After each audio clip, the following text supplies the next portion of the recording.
Dear students, welcome to lecture 5 of week 12 wherein we have been discussing about export risk and insurance.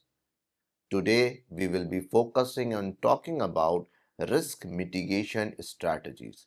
That is those strategies through which we can minimize the risk associated with export activities. Let us begin the journey. Let us quickly go through the contents of today's discussion. We will start with introduction followed by the concept of risk mitigation. After that, we will try to understand the different dimensions of risk management followed by contractual and financial standards. Subsequently, we will try to understand the guarantee instruments and logistical controls followed by market and product diversification. After that, we'll try to explore deep into the exchange rate and political risk management in addition to information and technological measures. In the end, we'll be talking about organizational integration, best practices, and we will also see a case illustration before we conclude our today's discussion. At the very outset, it is important for all of us to understand that export operation involves unavoidable uncertainties. They are known as risks such as financial, commercial, political, and operational. Risk mitigation thus aims to minimize these potential losses through proactive planning and protective mechanisms. Not only this, a well-designed strategy balances profitability with security.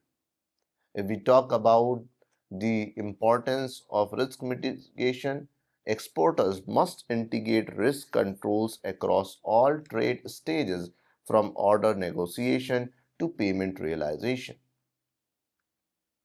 Let us now talk about the concept of risk mitigation. Risk mitigation refers to the systematic use of methods to reduce the probability and impact of adverse events. It involves identification, that is, recognizing potential exposures, assessment, evaluating the magnitude and likelihood of those exposures, actions, implementing preventive and protective measures, as well as monitoring continuously tracking changes in risk profile. The core or the basic objective of risk mitigation is to achieve operational resilience and financial security in international trade. Let us talk about the different dimensions of risk management in export trade. There are different dimensions that provide multi-layered protection, and they should be understood properly to effectively use the risk mitigation strategies. The contractual and legal control. These are the controls which can be put into the exports contracts. Financial and credit safeguards. We can extend credit insurance and other financial security measures to minimize the exposure that relates to foreign exchange. Insurance and guarantee mechanism that can be used for safeguarding the payment, that is the exports payment. Operational and logistical controls, these are used in order to protect the goods transit, that there should not be any hiccups in transition or transportation of the goods. Market and strategic diversification, it is exploring new markets so that diversification of risk happens by different markets. Digital and technological integration, this also minimizes the cost of operation as well as provide easy handling of the different documentary evidences. Let us now talk about each one of them in detail. The first is contractual risk mitigation.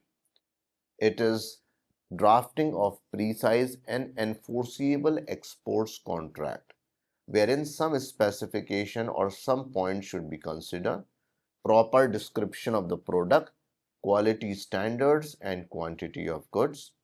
The delivery terms, that is contractual delivery terms, for example, international commercial terms, that is INCO terms.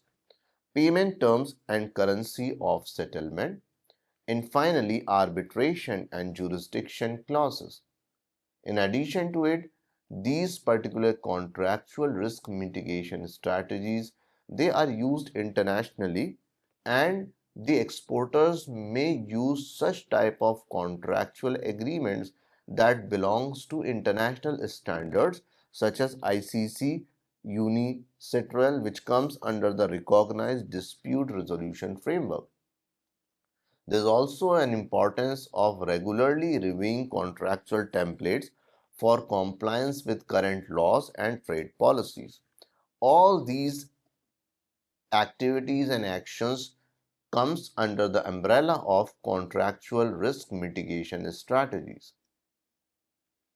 The second is the choice of Incoterms, that is commercial terms for risk allocation, in which Incoterms is widely used, that is international commercial terms that determines the division of cost, risk and responsibilities. The exporters can minimize exposures by choosing favorable terms such as CIF, that is cost insurance in freight, wherein transfer risk after shipment and insurance is included. Free on board FOB or FCA, risk should pass once goods are loaded, so the risk will pass to whom, that should be clearly mentioned. DAP and DDP, importer bears post arrival risk, that should also be specified. Thus, the correct selection ensures clarity and reduces the legal disputes in trade. The next is financial and credit risk mitigation. This particular strategy uses secure payment mechanism based on buyer relationship and country risk. The first is advance payment, which is for high risk buyers. Second is the letter of credit, wherein we have balanced security for both parties. The third is documentary collection. It can be payment or acceptance moderate cost control method that can be used.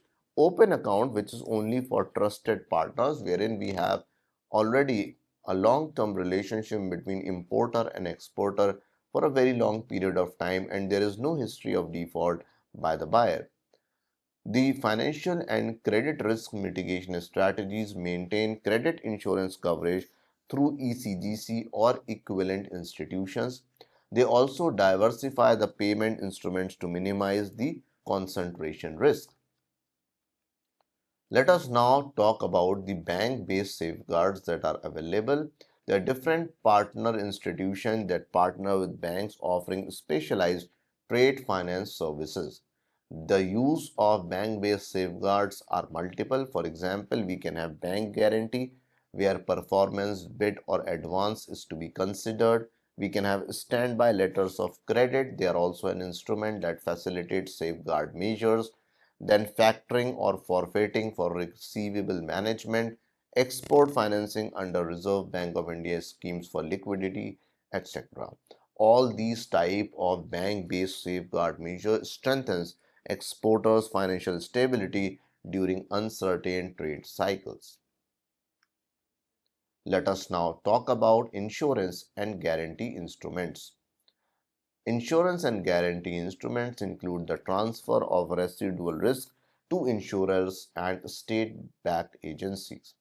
The common coverage mechanisms include the marine or cargo insurance, which covers physical loss during transit, the credit insurance, which we had discussed, the ECGC mechanism, product liability and export quality insurance, which safeguard against consumer claims, the investment and overseas project insurance, which covers expropriation, war, or transfer restrictions.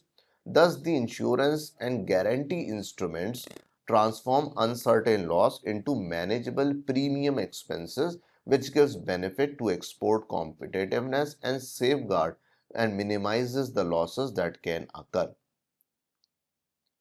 Let us now talk about the operational and logistics control. These controls strengthen export processes to prevent internal and procedural risk.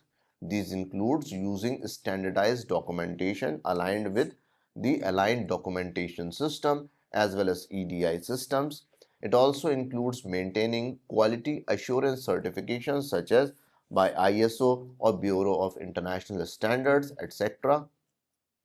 In addition, it also ensures accurate and timely shipping documentation, which is very important in export-import procedure, establishing traceable supply chains with reliable freight partners as well as conducting regular compliance audits of logistics partners.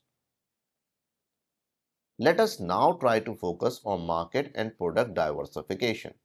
The market and product diversification avoids over-dependence on single market product or buyer. It also includes spreading exports across multiple regions and segments.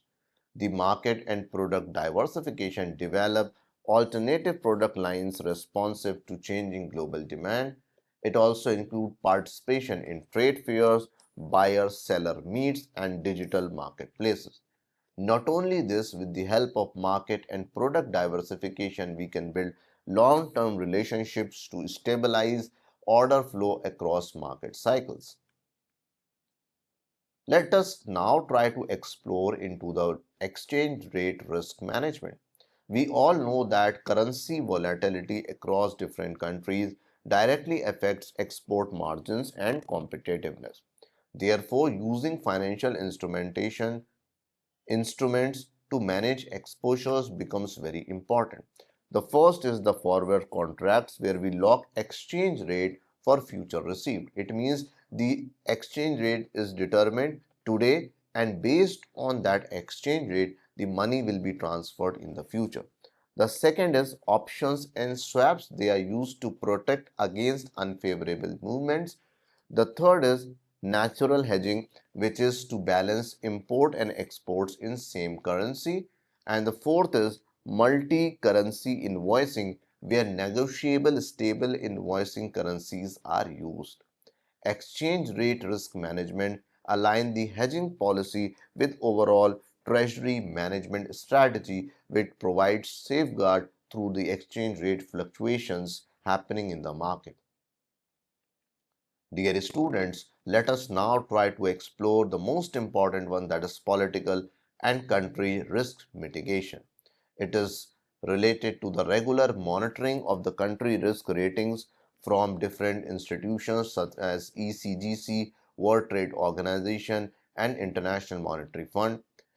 Aim is to see government to government backing for high risk destination as well as to have structured contracts under international arbitration rather than local courts. It is very important to use ECGC political risk cover or Exim Bank's overseas investment insurance so as to safeguard against political and country risk. The use of political and country risk mitigation, maintain flexible shipping and payment arrangements in volatile regions, thus minimizing the uncertainties. Let us now try to understand another important criteria, that is information and due diligence. It is very important to also focus on the information related to exports and the different stakeholders that are involved in exports. The first point include obtaining buyer credit reports and financial standing that is available through ECGC or other international bodies such as Dun and Bradstreet. Also to conduct KYC, that is know your customer, and sanction screening checks finally before finalizing the exports contract. It includes monitoring international trade alerts and compliance lists such as OFAC, the Office of Foreign Assets Controls, European Union. It also should include evaluation of freight forwards, agents and intermediaries for reliability. And we all should understand that early due diligence prevents contractual and payment defaults, thus minimizing the expected losses. Let us now try to see that in the contemporary times, what is the use of technology through which we can reduce the risk. So the title is Use of Technology for Risk Reduction. There is a need to adopt digital documentation to avoid and minimize documentation risks such as e-Sanchit, IceGate or e-Bank realization certificate for accuracy and speed. Similarly, the use of different ERP, that is enterprise resource planning softwares, and SCM software for supply chain visibility is also very important. Use of blockchain and smart contracts for fraud prevention is also very interesting, which mitigates the risk. Application of artificial intelligence driven risk analytics to forecast buyer behavior and market shift is also really important, and this also need to enhance transparency, control and efficiency in trade execution. Dear students, let us now talk about the organizational integration of risk management. What should an organization, that is an export organization, should do to make its own organizational structure imbibed with risk management strategies? So, risk management should be embedded in all stages of export operation. Similarly, there is a need to establish a structured framework with defined roles and accountability. It is also important to maintain internal controls for finance, logistics, and documentation. It also includes conducting regular audits and compliance reviews. Not only this, there is also need to ensure staff training on export procedures and regulatory updates. Organizational integration of risk management also promotes a culture of proactive risk awareness as well as reporting. Let us now try to explore the emerging global best practices. The global best practices include integrating ESG, that is environmental, social, and governance risk considerations in export strategy. There is also increasing use of supply chain resilience metrics for route diversification. The collaborative insurance pools for MSMEs are also available now, which can be used under the global best practices. The global best practices also includes the digital escrow system, ensuring payment security in e-commerce trade, and finally, the partnership-based models linking banks, insurers, and logistics providers are also emerging in the international trade environment. Dear students, let us now explore a case illustration based on whatever we have discussed today. We have given a scenario. The scenario is an Indian engineering exporter faced delayed payments from an African buyer due to political unrest. Now, what is the action to be taken? Used ECDC political risk cover so that if there is anything because of which the money is not coming, so standard policy says 90% of the losses will be insured. Invoked arbitration clause in export contract, and by that they have received partial advance under factoring arrangement. So with the use of this ECGC and approach, what is the benefit? The outcome: business continuity maintained with the minimal financial loss. That is the importance of risk management strategies. Dear students, let us now conclude what all we have discussed in today's discussion. We have understood and learned that export risk management is a continuous and multi-dimensional process. We have also identified that combining contractual clarity, financial safeguards, insurance, and technology ensures resilience. In addition to this, exporters must develop a proactive, data-driven approach to manage uncertainty. Also, we have learned that institutional instruments such as offered by ECGC, banks and Exim banks, they strengthen, makes strong the systemic protection, and thus effective risk management enhances confidence, competitiveness and long-term global success. Dear student, with this we complete our discussion. Thank you very much for being with me.